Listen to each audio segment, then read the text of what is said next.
અને કઈ રીતનો રિઝલ્ટ આવ્યો છે? મારું નામ ચોવટિયા ઈશા અલ્પેશભાઈ છે. મારે 99.95 PR તથા 97.67% આવેલા છે. કઈ રીતની મહેનત હતી તમે આખા વર્ષ અને કઈ રીતના સ્કૂલનો સપોર્ટ મળ્યો? મારી મહેનત દરરોજ મેં 6 થી 7 કલાક મહેનત કરી હતી તથા શાળાનો પણ ખૂબ સારો સપોર્ટ હતો. તેમના દ્વારા આયોજન કરવામાં આવેલું હતું તે ખૂબ સારું હતું. બધા માટે ખૂબ ફાયદો થયો એનો. માતા પિતા શું કરે છે? કઈ રીતના એ લોકોની તમારા પાછળ મદદ કરે છે? માતા હાઉસવાઈફ છે તથા પિતા એમ્બ્રોઇડરીનું કામ કરે છે. તે લોકોનો પણ ખૂબ સારો સપોર્ટ રહ્યો છે. આગળ શું કરવા માંગો છો? કઈ રીતના માતા પિતાના નામ આવશે? સાયન્સમાં એ ગ્રુપ લઈને IITમાં જવું છે. સર, આપણું નામ અને ડેઝિગ્નેશન? પરબતભાઈ ડાંગેસિયા, ટ્રસ્ટી કૌશલ વિદ્યાભવન. સર, જે રીતે રિઝલ્ટ આવ્યો છે કઈ રીતના બાળકો પાછળ તેમને મહેનત કરાવતા હતા અને શિક્ષકો કઈ રીતના એ લોકોને પ્રોત્સાહન આપતા હતા અને જ્યારે રિઝલ્ટ વધુ સારો આવ્યો? એટલે રાજ્યના રિઝલ્ટની વાત કરીએ તો ખૂબ સારું રિઝલ્ટ 83% ઉપર છે. ગઈ સાલ કરતાં 78% જેટલું રિઝલ્ટ વધારે છે.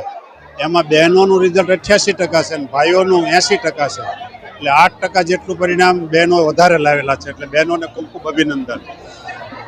અમારી શાળાની વાત કરું તો 255 વિદ્યાર્થીઓ પરીક્ષા આપી હતી, બધા જ પાસ થઈ ગયેલા છે. એટલે 100% પરિણામ છે.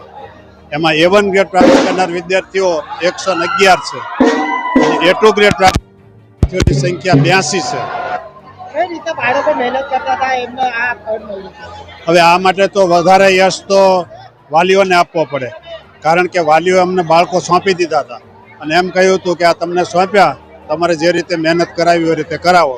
શિક્ષકોને પણ અમે કહ્યું એટલે શિક્ષકોની જવાબદારી વધી ગઈ કે વાલીઓ આપણા ઉપર વિશ્વાસ મૂકેલો છે એટલે એક્સ્ટ્રા ટાઈમ રોકાતા શાળા છૂટ્યા પછી. જે રીતે બાળકોમાં માતા પિતાની હોય કે નબળા હોય કે ઘરની પરિસ્થિતિની હોય, આવા બાળકોને કઈ રીતના કૌશલ વિદ્યાલય દ્વારા પ્રોત્સાહન આપવામાં? આ જે વિદ્યાર્થીઓ નબળા હતા એમાં અમારી શાળામાં એક પ્રથા છે કે રેમેડિયલ ક્લાસ ચલાવીએ છીએ.